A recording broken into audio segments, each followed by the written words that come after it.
Hello everyone and welcome to a video where we will be discussing a burning question in the chess world nowadays. Is Magnus Carlsen going to defend his World Chess Championship title in the next World Chess Championship cycle that will take place in 2023? So of course we still don't know who the challenger is, and I think that will play a big part of it. We still have to wait for the candidates tournament to play out, and then we'll see what happens. Because if you remember, after the match against Yangyi that Magnus won very convincingly, he said that he's very unlikely to defend his title in the next World Championship.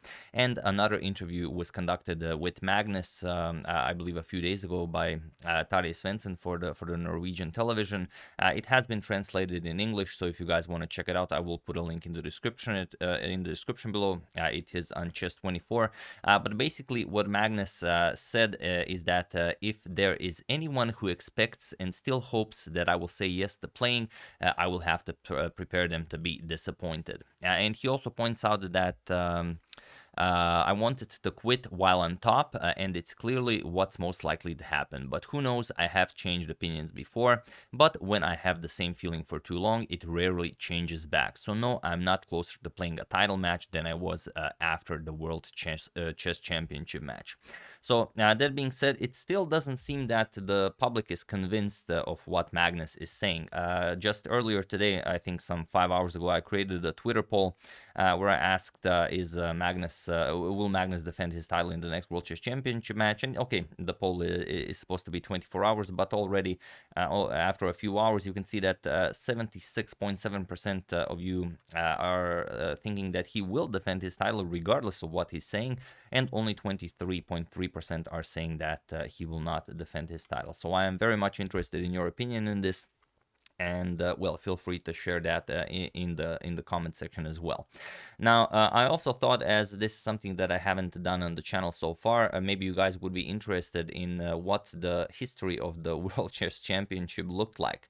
So, okay, we're not gonna go back to the really old days of the Shatranj and Chaturanga and whatnot. Let's stick to modern chess, and we're not gonna go back as far as, I don't know, Joaquino Greco or Philidor, but maybe some era that predates FIDE matches. So it is basically divided into 4 parts. So the first part is the unofficial World Championships, where players would just agree to play a title match for the World Chess Championship, and the rest of the community agreed that that was indeed a World Chess Championship match. So in the old days, and that is basically what predates 1886, where Wilhelm Steinitz became the first official FIDE world champion. You had Labourdonnais, you had Pierre Saint-Amand, then you had Howard Staunton. You guys all know him, as we've covered him extensively during the Morphy saga. We didn't see a lot of his games, but we spoke quite a lot of him. Then you have the legend Adolf Anderssen. After him, you have, of course, I would say an even greater legend, Paul Charles Morphy. Then, of course, Wilhelm Steinitz himself and Johannes Zukertort, and they were considered to be the strongest players in the world at the time that they were playing. Okay, Morphy resigned his title, or basically he just stopped playing chess. So it took a lot of time for the official World Chess Championship to be organized, and only after Morphy's death did we get the first sort of official FIDE World Chess Championship match. Even though it wasn't a FIDE World Championship match, it was still the players agreed they would play, and they would play. It was not organized by FIDE. So you had Steinitz winning in 1886 against Johannes Zukertort. He was actually the student of Adolf Anderssen, and he shared his playing style. Then Steinitz, after winning that title, would hold it for, I believe, some 8 years. Immanuel Lasker would win the title from Steinitz in 1894, and he will hold the title for a staggering 27 years. That is the longest anyone has ever held the World Chess Championship title. When he is finally challenged in 1921 by the great Cuban Jose Raul Capablanca. We've covered that extensively during our Capablanca saga, so if you haven't seen it, do check it out. I will put all of the links that are needed in the description below.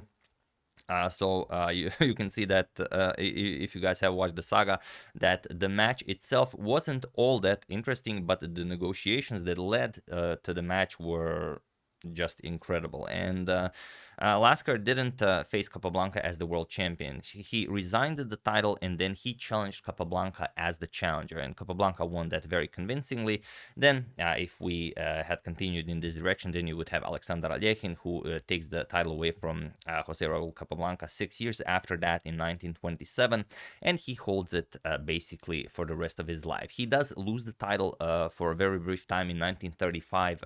The Dutch Grandmaster Max Uwe defeated Alechin, but Alechin wins the title back 2 years after that in 1937 and holds it until his death in 1948, I believe. Sorry, 1946. In 1948, the great tournament was organized by FIDE to decide who will be the next world champion. And basically, there we have the start of the era of the FIDE World Chess Championships that starts with the great 1948 tournament that is won by Mikhail Botvinnik. Only 5 players played in this tournament. Botvinnik, Smyslov, Keres, you had the young Reshevsky and Max Uwe, and Botvinnik won that tournament, I would say, very convincingly. And then Botvinnik had quite a lot of title matches. He lost his match in 1957 to Vasily Smyslov. He won it right back. Then he lost his World Chess Championship title to Mikhail Tal in 1960. Then he won it right back in 1961. Then in 1963, he finally loses it for good to Tigran Petrosian, who holds the title until 1969, where he faces Boris Spassky. So Boris Spassky becomes world champion, and then we have the match of the century in 1972. Of course, if you have followed the Bobby Fischer saga, then you know that in 1972 in Iceland, Reykjavik, Bobby Fischer wins the title by defeating Boris Spassky in one of the greatest matches and one of the greatest stories what I believe were ever told.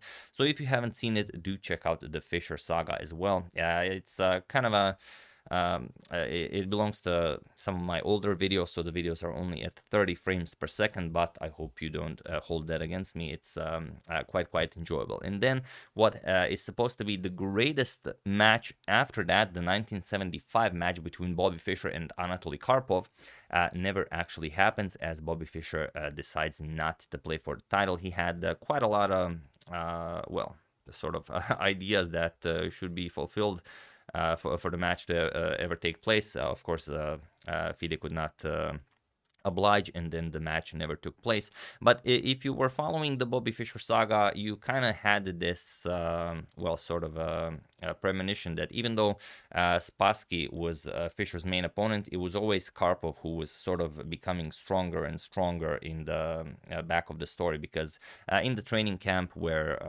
Spassky would train for the match with Fischer, he had a lot of grandmasters that he could train with, like Mikhail Tal. He had the Lee Vonnet was there, and even the very young Anatoly Karpov. And if you guys remember, when they were playing and sparring, Karpov would often beat Spassky, and he would he got very angry that Spassky lost some possessions that they clearly discussed while preparing for the World Chess Championship match against Bobby Fischer. But okay, in 1975, Karpov becomes the world champion without actually playing the World Chess Championship match, and he holds it all the way to 1985, where he's defeated by the one and only Garry Kasparov, who holds the title for a very long time. But now we reach what is sort of the dark ages in chess, where chess is divided. You no longer have just the FIDE World Chess Championship cycles.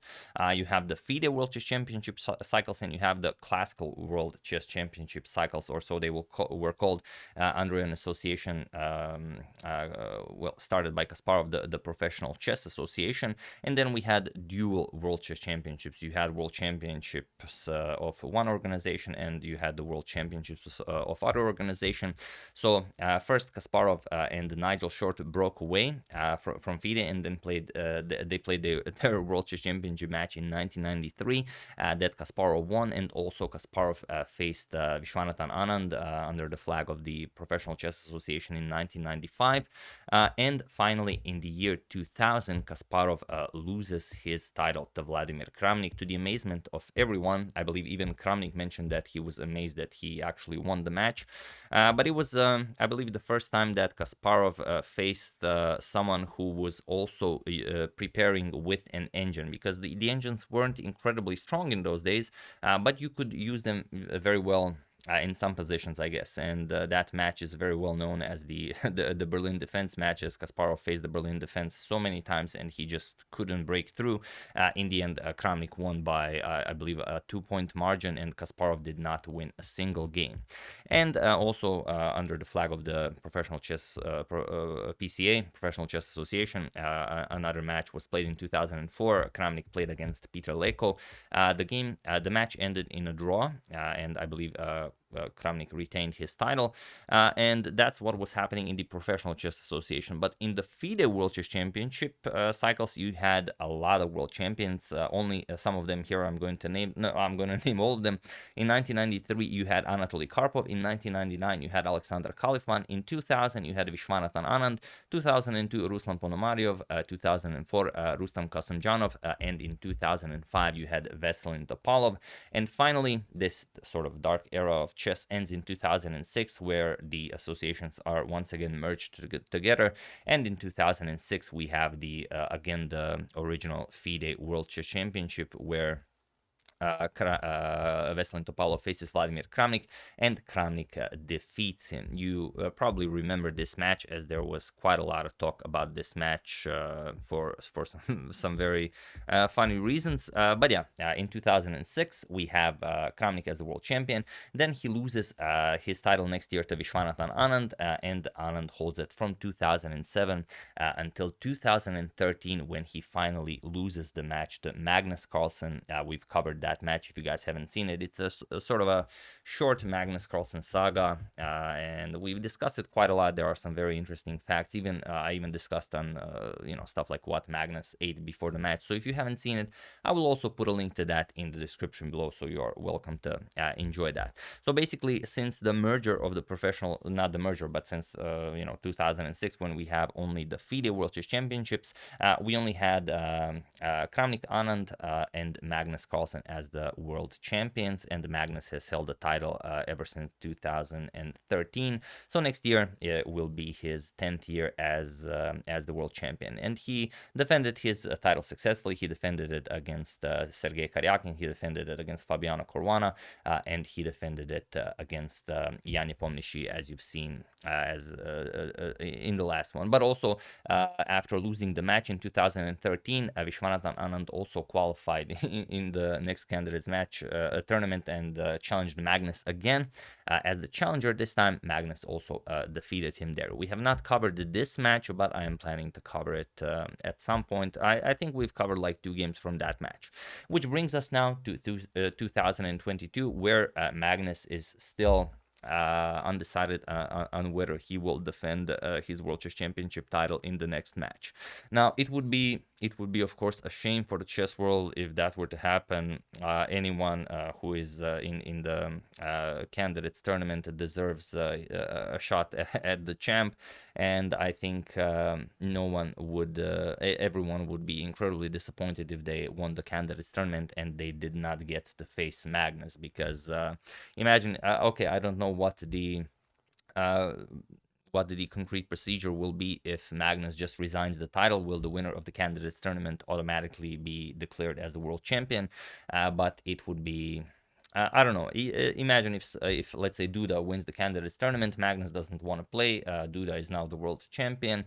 The problem is he would face face the same fate as Anatoly Karpov, because when Anatoly Karpov became the world champion without facing Bobby Fischer, he had to prove years and years and years on that he deserves to be called the world champion, because in everyone's eyes, of course, Bobby Fischer was the world champion, and of course that's not something you want to do. So it's there is no greater privilege of facing a world chess champion. So I hope that doesn't happen, and especially, okay, since Magnus said that if someone like Alireza wins, that he probably will play, or maybe not probably, he's still undecided, but that would be definitely a spectacular match. But regardless who wins the candidates tournament, imagine if Hikaru wins the candidates tournament. I mean, a Hikaru Magnus Classical World Chess Championship, I think that would be the most viewed event probably on the entire planet, if you consider both Magnus and Hikaru, the number of following that they have.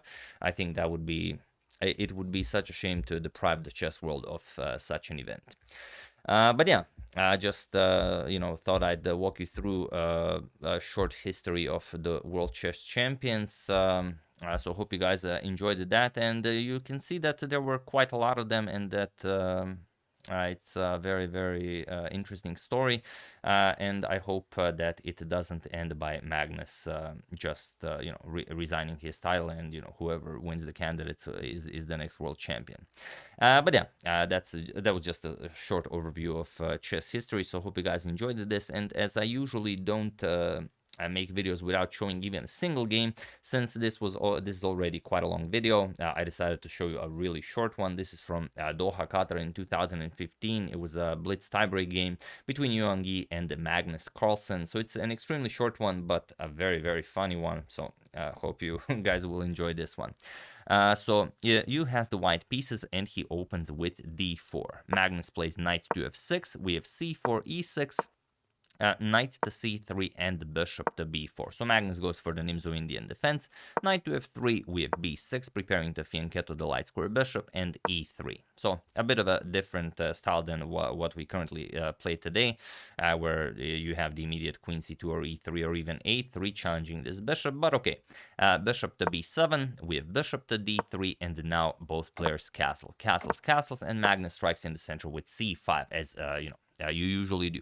And now we have this knight to a4 move, which is very odd, but it is the absolute strongest move recommended by the engine here. But it also shows you how you have to be very, very careful when you trust the engine about what is the absolute best move here. Magnus plays c captures on d4, e captures on d4, and now as he knows that this bishop will get attacked, he plays rook to e8. This rook will be very useful on the e file, and also now he has this f8 square to retreat with the bishop. We have a3, bishop to f8, and now bishop to f4. And already here, if you consider this move and another move that we mentioned, your spidey sense should be tingling now.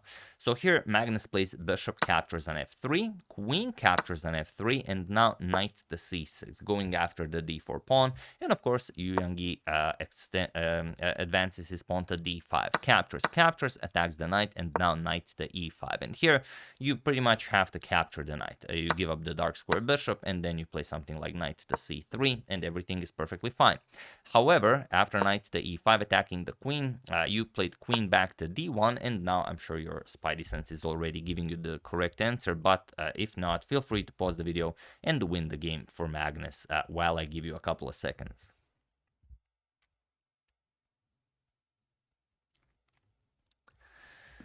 So for those of you who were able to do it, congratulations on spotting this, wonderful idea. And for those of you who just want to enjoy the show, it is the very simple knight captures on d3, queen captures, and of course rook to e4. The bishop is hanging and the knight is hanging, and of course it was in this position on move 16 that Yangyi resigned the game, as he has to suffer a severe material loss. So you can see, while knight to a4 is not a mistake in itself, nor is bishop to f4, this simply allows, of course, if this was a classical game or something longer, maybe even rapid, this would not happen. But if it's a blitz game and you put your pieces on funny squares, then things like this will happen. And Yangyi is world-renowned grandmaster. Of course, this is something that would happen to him maybe once in 1,000 games, but in this game it did happen, and of course Magnus spotted it. So yeah, that's the game. Hope you guys enjoyed it, and that you've enjoyed this brief overview of the history of the unofficial and official and dual World Chess Championships, and then again united. So I hope that was to your satisfaction.